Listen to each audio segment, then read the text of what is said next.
Taste the Daily. Pudukkottai மாவட்டம் ஆவுடையார் கோவில் அருகே அரசு மருத்துவமனையில் பணிபுரியும் செவிலியரை ஆபாச வீடியோ எடுத்து திமுக பிரமுகர் மிரட்டிய விவகாரத்தில் அந்த செவிலியர் தற்கொலைக்கு முயன்றிருக்கிறார். அமைச்சர் ரகுபதியின் ஆதரவாளர்கள் காவல்துறைக்கு அழுத்தம் கொடுப்பதாக தகவல் வெளியாக இருக்கிறது. இது குறித்த கூடுதல் விவரங்களை செய்தியாளர் ஸ்ரீராம் சுப்ராஜ் வழங்க கேட்கலாம். வணக்கம் ஸ்ரீராம், கூடுதல் விவரங்களை பதிவு பண்ணலாம். நிச்சயமாக கண்ணதாசன், அதாவது சென்னை அண்ணா பல்கலைக்கழகத்தில் மாணவி பாலியல் வன்கொடுமை செய்யப்பட்ட விவகாரம் தொடர்பாக இன்று காலைதான் அமைச்சர் ரகுபதி நீட்டி முழக்கி மிக நீண்டமான ஒரு செய்தியாளர் சந்திப்பை நிகழ்த்தியிருந்தார். அதாவது அந்த வழக்கிலே குற்றவாளியாக கைது செய்யப்பட்டிருக்கக்கூடிய ஞானசேகரன் என்பவனுக்கும் திமுகவிற்கும் எந்த சம்பந்தமும் இல்லை என பேட்டியெல்லாம் கொடுத்திருந்தார். அடுத்த ஒரு மணி நேரத்திலேயே திமுகவினுடைய அதிகாரப்பூர்வ நாளேட்டிலே அந்த ஞானசேகரனுடைய பெயர் இடம்பெற்ற விவரமெல்லாம் வந்து அமைச்சர் ரகுபதி அவர்கள் பேசிய பொய்கள் எல்லாம் அம்பலமானது.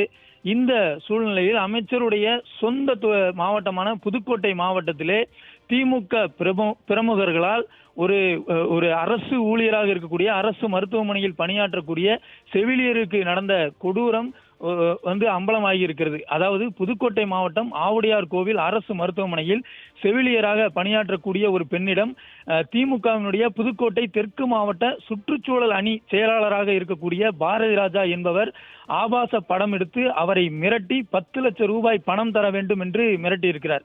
அதாவது இந்த திமுக பிரமுகர் திமுக நிர்வாகி பாரதி ராஜாவினுடைய மனைவியும் அந்த பாதிக்கப்பட்ட செவிலியரும் அரசு மருத்துவமனையில் பணியாற்றி கொண்டிருக்கிறார்கள். இந்த பழக்கத்தை பயன்படுத்தி இந்த பாரதி ராஜா அந்த செவிலியருடைய ஆபாச வீடியோக்களை அவருக்கு தெரியாமல் படம் பிடித்திருக்கிறார்.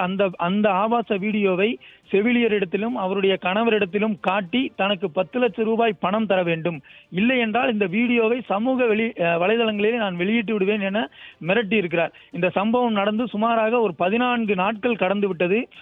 இது தொடர்பாக பாதிக்கப்பட்டவர்கள் அந்த செவிலியரும் அந்த செவிலியருடைய கணவரும் வந்து எஸ்பி அலுவலகத்திலே சென்று புகார் அளிக்கிறார்கள். எஸ்பி அலுவலகத்தில் இருந்து ஆவுடையார் கோவில் காவல் நிலையத்திற்கு இந்த புகார் மாற்றப்படுகிறது. அப்படி மாற்றப்படுகிற பொழுது ஆவுடையார் கோவிலில் இருக்கக்கூடிய அந்த காவலர்கள் என்ன சொல்கிறார்கள் என்றால், அந்த செவிலியரை அழைத்து, நாங்கள் இது போல திருவண்ணாமலையில் பந்தோபஸ்து பணிக்காக வந்திருக்கிறோம், நாங்கள் வந்த பிறகுதான் விசாரிக்க முடியும், அதுவரை காத்திருங்கள் என்று கூறியிருக்கிறார்கள். சொல்லிவிட்டு இந்த தகவலை அந்த யார் வந்து பணம் கேட்டு மிரட்டினாரோ அந்த திமுக நிர்வாகியிடத்திலும் இது மாதிரியாக ஒரு புகார் வந்திருக்கிறது என்கிற தகவலையும் சொல்லியிருப்பதாக சொல்லப்படுகிறது. இதைத் தொடர்ந்து அந்த திமுக பிரமுகர் இந்த பாதிக்கப்பட்ட செவிலியரையும் அவருடைய கணவரையும் அழைத்து பேசி மிரட்டி இருக்கிறார். இதை வந்து நீங்கள் வழக்காக்கினால் உங்கள் மீது நாங்கள் வழக்கு தொடுப்போம், உங்களுடைய பெயரும் தான் கெட்டுவிடும் என்று அவர் மிரட்டி இருக்கிறார்கள். இதற்கிடையே நமது நியூஸ் டே தொலைக்காட்சிக்கு அந்த பாதிக்கப்பட்ட செவிலியர் பேட்டி ஒன்றை அளித்திருந்தார். இவ்வாறு தனக்கு நடக்கக்கூடிய கொடுமைகளை குறித்து அவர் கண்ணீர் விட்டு அந்த பேட்டியை அளித்திருந்தார். அதை நாம் ஒளிபரப்பி இருந்தோம். அதன் பிறகு இன்னும் அங்கு நிலைமை மிகப்பெரிய அளவுக்கு தீவிரமாகி இருந்தது, பரபரப்பாகி இருந்தது. ஆனாலும் கூட காவல்துறையினர் இந்த வழக்கை முழுமையாக விசாரிக்கவில்லை. பாதிக்கப்பட்ட பெண்ணுக்கு எந்த ஒரு நியாயத்தையும் பெற்றுத் தருவதற்கான வேலையை செய்யவில்லை. காரணம் என்னவென்றால், இந்த சம்பந்தப்பட்ட இந்த திமுக நிர்வாகி பாரதி ராஜா என்பவர் அமைச்சர் ரகுபதிக்கு மிக மிக நெருக்கமானவர் என்று சொல்லப்படுகிறது.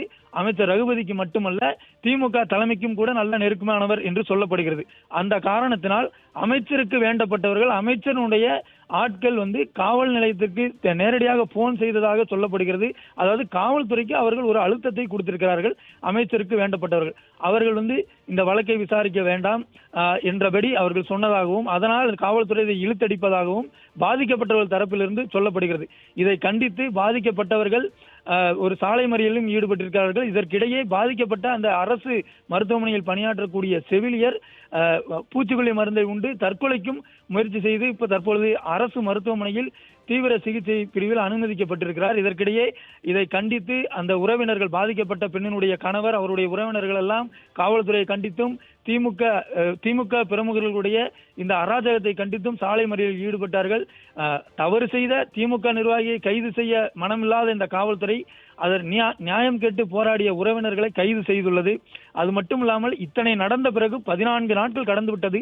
தற்போதும் கூட காவல்துறையினர் அமைதியாக சென்று விடுங்கள், சமரசமாக செய்து விடுங்கள் என்று பாதிக்கப்பட்ட தரப்பினரிடத்திலே கட்ட பஞ்சாயத்து செய்வதாகத்தான் பாதிக்கப்பட்டவர்கள் சொல்கிறார்கள்.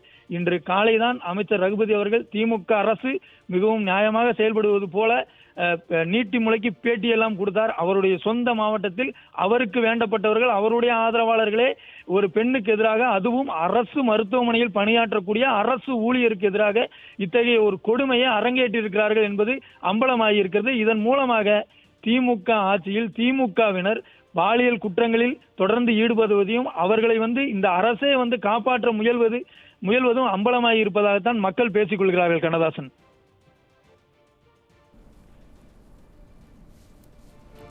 கூடுதல் விவரங்களை வழங்கியமைக்கு நன்றி ஸ்ரீராம்.